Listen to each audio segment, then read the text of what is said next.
radio. To be completely blunt here, Brian, and there are plans to expand Indoctrination. That's right. Well, Idahoans are also concerned. Horror shot. That line would be moving a little bit farther west. I'm like crying. Nobody wants to see Dark money is influencing policy in our state. Well, that's not how this works. Well, hello there and welcome to Nowhere to Hide. My name is Brian Hyde. Happy to get with you a couple times a week. Talk about things that are happening in the news, but most importantly, to talk about ways to be able to avail yourself of the news without being hoodwinked or otherwise misled by the news. And it really doesn't come down to, they're an evil conspiracy trying to, indoctrinate you so much as you just got to pay attention to what's going on and be willing to ask a few questions in the right places. Now, there was a lot of concern over a potential, problem with not having a Speaker of the House. When is the House going to get on with the people's business? We talked about this in a previous episode. And then out of nowhere, Mike Johnson is voted in. So the Republicans agreed. They were able to finagle some kind of agreement.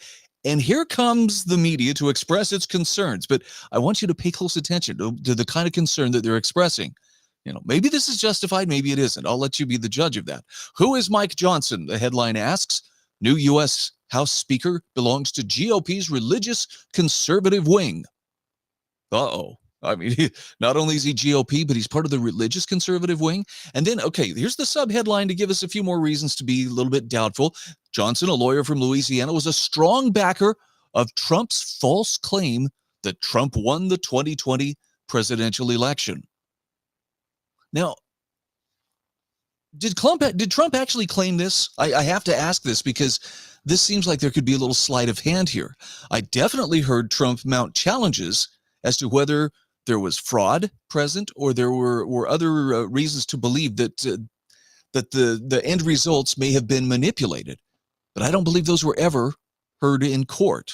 I don't think that, first of all, most courts, including the Supreme Court, kind of kicked the can down the road. Oh, we don't want to touch it. They were afraid of it. But I don't think that was ever adjudicated. So, again, well, he believes that Trump won the 2020 presidential election. And again, I'm not saying this to be a Trump fan. Has anybody really adjudicated that he hasn't? Most of the court cases were thrown out on some technicality. I don't think anybody really has thoroughly answered that question. So yes, by extension, what I'm saying is there's reason to still have questions about this. That doesn't mean, oh my gosh, he's one of them. He's a J6er. Okay, this is a boogeyman that's been built up in the mind of the left. You just need to be aware of this. Now, I will show you what scares them about Mike Johnson. And this may be a legit concern. This may be something that perhaps is legitimately scary to some people, but look at these guys. Look at it. What are they? They're praying in the People's Temple of Democracy. I know. I probably shouldn't mock it, but okay. House GOP members praying on the House floor that offends our Constitution and the New Testament, which denounces public displays of devotion. The blasphemy of the new speaker, who says God ordained him, is just as disgusting. Okay, now this is David K. Johnston, who's kind of having a come apart about this. But I'm going to be honest with you. The idea that people would pray, even people who are involved in government work, I don't have a problem with this. And maybe it's time to ask a couple of questions. Why should people have a problem with it? Well, they're religious fanatics. Go on. They just want to know how to impose their will on others. I know that's kind of the narrative, but can I offer another perspective on that might also be true? And that is, they are humbling themselves. First of all, when they take a knee, that is not a puffed up position of, look who's large and in charge. I mean, that's those people humbling themselves. But I think what bothers the press, what bothers, so many of the people on the political left is these guys are humbling themselves before a higher moral authority than simply the dogma, the woke ideology, the Democratic Party platform, the Republican Party platform, whatever it may be. When you say God is a higher authority than the state, they're threatened because the state is their religion, or at least power and exercising power over other people. That is their religion. We're going to come back to that in a few moments. But for just the sheer dumbest headline yet, I have to give credit where credit is due. And, congratulations to KTVB. The The competition was fierce, but I think you guys may have pulled it out. This is a headline from one of their online stories, a tweet that they sent out. Yes, Mike Johnson is the least experienced Speaker of the House in 140 years. And my first question is, why does that matter? And what exactly do we mean by least experienced? I mean, is this the same kind of disappointment I'm going to get when I learn that, oh, I've hired the least or the least experienced prostitute, in the brothel, the least experienced convict, the least experienced thief? I'm sorry. Is it bad to say that? So he's not as dirty as the rest of these other politicians, and that's supposed to be seen as a liability? Again, I'm asking this in interest of, why would the press see that as a bad thing?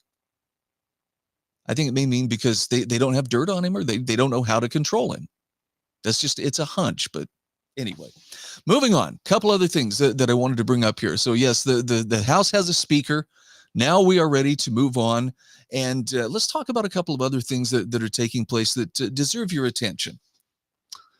Idaho school voucher debate will be back next legislative session. Now, right up front, this is something you have to see very clearly. It's not school choice. It's voucher. The memo has gone out. The focus groups are united. No, if we want to stop this thing, we got to talk about it as a voucher. So everything is a voucher from this point on. This is a story in the Idaho Press.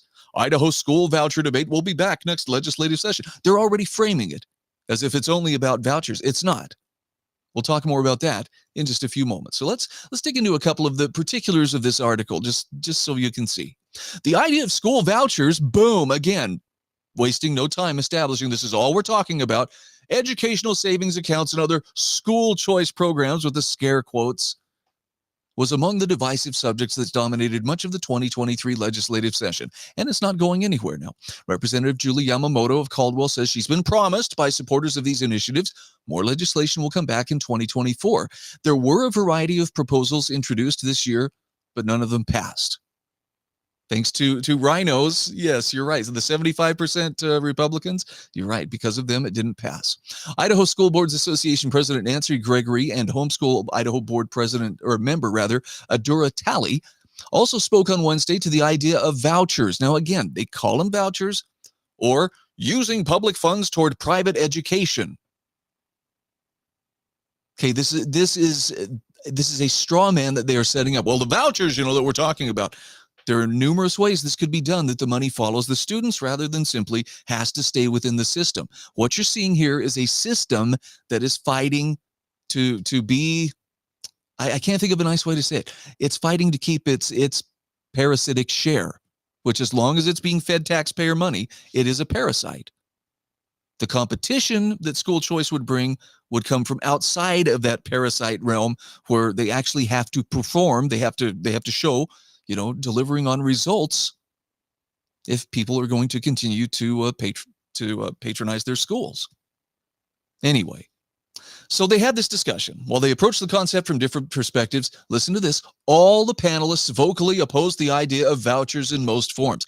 Again, not everything is a voucher, but we're going to use voucher as the catch-all because and look at this unanimity. They were all opposed to it, of course. Yamamoto joined a panel to discuss the topic Wednesday afternoon at the Idaho Policy Forum at the College of Idaho. Now, this event also covered the topics of renewable energy and the proposed Open Primaries initiative, meant to foster discussion about local issues and counter a nationwide social decline in civic engagement.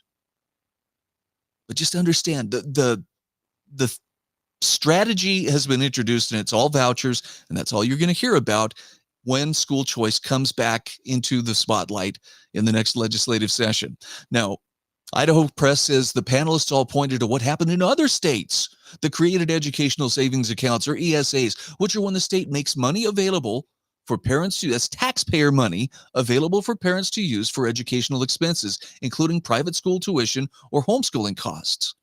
Now, there is an alternative here that I have not yet heard, but this is also a possibility, and that is, tuition tax credits. In other words, the parents keep money they earned. It's their money, but they can write off on their taxes things that are spent towards, schooling, homeschooling, private schooling, whatever it may be. See, there's more than one way to do this, but no, it's all vouchers, and there's of course the concern. Well, and how do we really know that anything good is happening there? Because no parent would, without being forced to, do something right for their children. So supporters of ESAs, in other words, education savings accounts or other similar proposals, have said the money should follow the student to benefit their education in whatever form that may take. Now that means whatever system, not just the government system. Gregory said the problem with that is the state funds a public school system, so even if some students leave to go to private school, the district still has to pay the teachers and keep the building running. Yes, and you know what else they could do? They could actually sell those buildings to private schools if it's not feasible for them, for the state to continue upgrading it or whatever. In other words, it exists. Let's not pretend that, well, without the state, education could never happen. No one would ever figure it out for themselves. Besides, if it's lightening the burden on those teachers in the public school system, hey. Now, the ESA proposals in 2023 didn't include any stipulations about student performance and other oversight. That's because that's what statists want, to know we're really in charge, but really we call the shots. Now, Talley said that she couldn't trust that would always be the case. She said, if public funds are being put toward other systems, there should be oversight. That's why she doesn't want homeschooling in Idaho to change. Now, the state currently has minimal oversight requirements for homeschooling families. Now, truth be told, homeschooling families may not even avail themselves of it. But the bottom line is, are we about funding the systems or are we about funding these students? Gregory and Yamamoto also spoke to the fact that private schools that would receive state money, don't have reporting requirements. So there wouldn't be any way to track student achievement or what the curriculum is. Well, we track the student achievement pretty carefully through the public school system. And right now it's showing in many districts, these students are underperforming. That's a real issue. That's not something that can just be, shrugged away as well. You always get different results. Now, in fact, Senator Brian Lenny actually addressed this. Supporters of ESA legislation argue that public schools aren't working and they keep receiving funding. So Senator Brian Lenny of Nampa previously told the Idaho Press, if you look at public education as horse betting, we've been betting on the same horse over and over, and we've been making historic investments. Now, if the return on investment isn't there, at some point, we have to put a new horse in the race.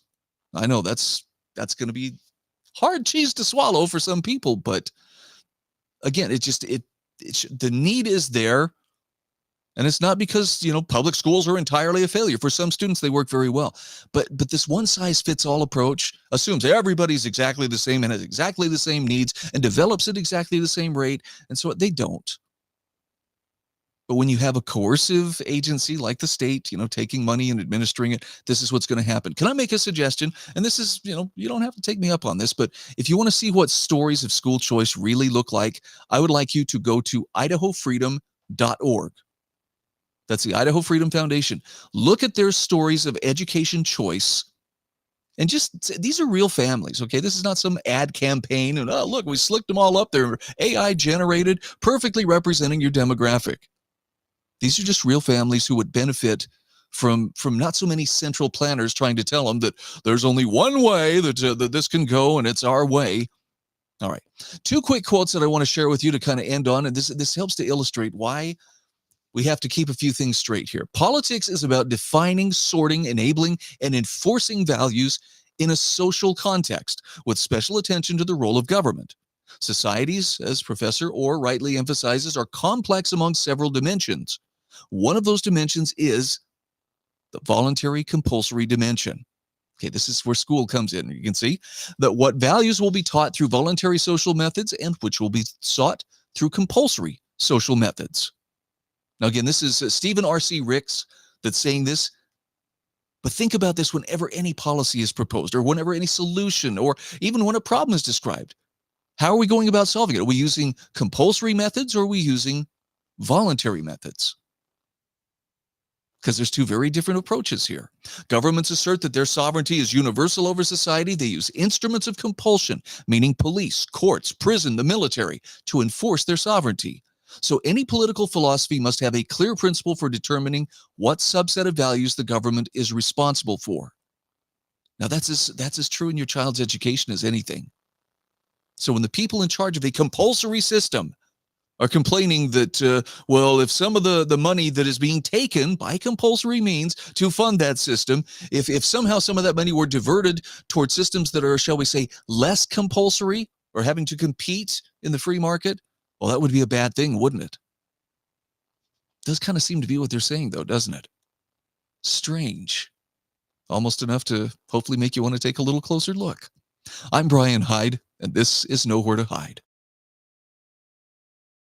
Are biased, the Idaho Press Club are biased, all media, newspaper, radio. To be completely blunt here, Brian, and there are plans to expand indoctrination. That's right. Idahoans are also concerned. Horror shot. That line would be moving a little bit farther west. I'm like crying. Nobody wants to see. Dark money is influencing policy in our state. Well, that's not how this works.